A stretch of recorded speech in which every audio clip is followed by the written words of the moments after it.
Fala, meus amigos, mais uma vez é uma grande honra estar aqui com pessoas tão especiais. Eu espero que você tenha tido um dia maravilhoso, que você tenha um dia abençoado, com muita saúde, com muita paz, com muita tranquilidade.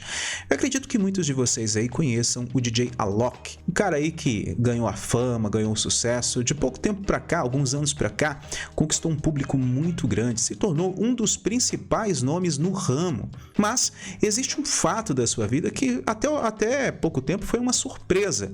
E ele decidiu falar escancaradamente acerca disso, sobre um problema que o afetava diretamente, mesmo tendo tudo que qualquer jovem da idade dele desejaria: dinheiro, fama, consolidação na carreira. O cara ficou milionário fazendo aquilo que ele gosta, se casou com uma mulher muito bonita, acabaram de ter uma linda criança. Inclusive, a esposa dele teve complicações no parto, na gravidez, eu até noticiei isso aqui no canal. Mas uma entrevista do DJ Alok ao Flow Podcast me chamou muita atenção. Antes da gente continuar, é muito importante que você deixe seu like aí caso você goste do vídeo e um comentário mais importante ainda, tá? Fica o convite para você se inscrever no canal e ativar o sino caso você goste do conteúdo e seja novo aqui. Fica à vontade para fazer parte da família, tá bom? Bom, o DJ Alok no Flow Podcast, ele estava relatando que mesmo tendo conquistado tudo que ele queria, chegou um momento que ele começou a entrar em uma profunda depressão, em uma grande insatisfação com a vida. Ele estava realizado no sentido financeiro, no sentido profissional. Acredito que antes do casamento, o que não faltavam eram pretendentes ou para ter um relacionamento sério ou para simplesmente ter aventuras com ele de todos os tipos, né? Enfim, eu acho que mulher ou homem, se ele fosse bi, enfim, não seria um problema exatamente para ele, até porque a maioria dos jovens hoje acabam se sentindo muito atraídos e atraídas pela questão da fama. Desde que o mundo é mundo, sempre foi assim. As pessoas sempre gostaram de poder. Então, ter dinheiro e ter fama é considerado uma espécie de poder hoje em dia. Então, se uma pessoa, ela cresce profissionalmente, cresce financeiramente, ela passa um certo ar de poder dentro da sociedade. E por isso, o que não faltam são pretendentes ou admiradores nesse sentido. Mas mesmo depois de conquistar tudo isso, DJ Alok fala na entrevista: olha, chegou um momento que eu percebi que eu tinha conquistado tudo que eu queria, que eu tinha tudo que eu queria, que eu estava muito além de onde eu pensava em chegar, e vi que eu estava à beira de uma depressão, estava meio que perdido e provavelmente estava perto de desistir da vida, pelas palavras que ele fala, mesmo tendo conquistado tudo que qualquer jovem da idade dele queria. E o que ele achou para sair dessa situação, para sair desse abismo existencial? A pior forma de abismo existencial que existe é justamente esse. É quando você tem tudo para ser feliz e você não consegue ser feliz.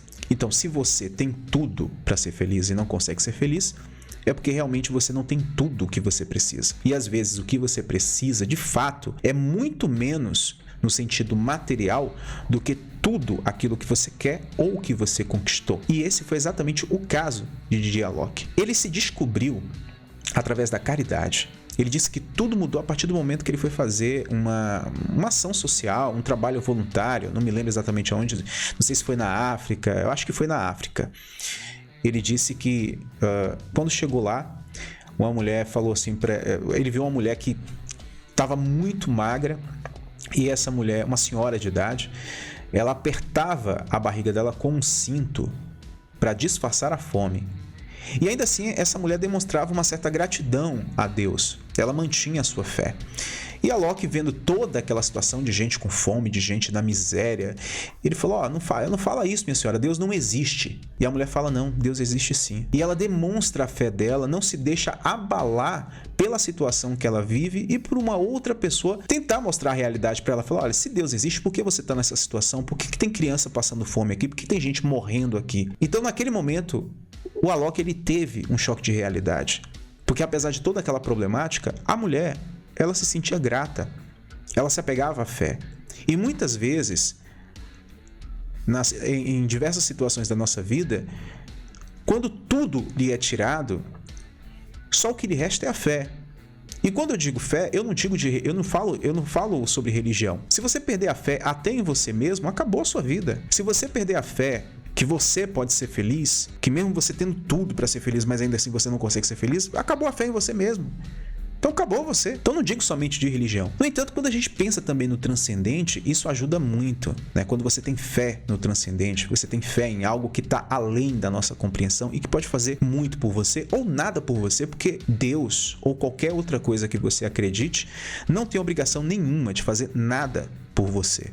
Então, nesse momento, ele percebeu que ele estava enganado em suas próprias convicções. Não em relação à fé, a Deus exatamente, apesar que eu acredito que o que ele falou é um grande equívoco, mas é só uma divergência de pensamento e eu não gosto de ficar impondo minha fé e minha crença a ninguém. Mas naquele momento ele teve um choque de realidade. Ele percebeu que existiam pessoas que passavam problemas reais e o que ele tinha não era um problema. Ele precisava apenas se encontrar. E ele começou a se encontrar justamente nisso, na prática da fé. E como assim? Ele foi para uma igreja, para um centro espírita? Não.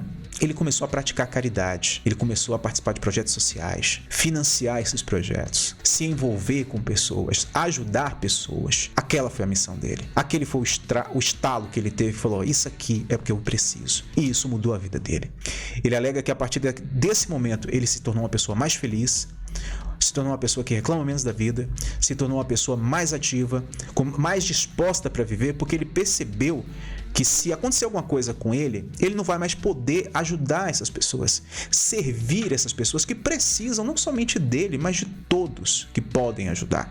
A caridade transformou ele. E essa é a verdadeira religião, segundo a Bíblia Sagrada.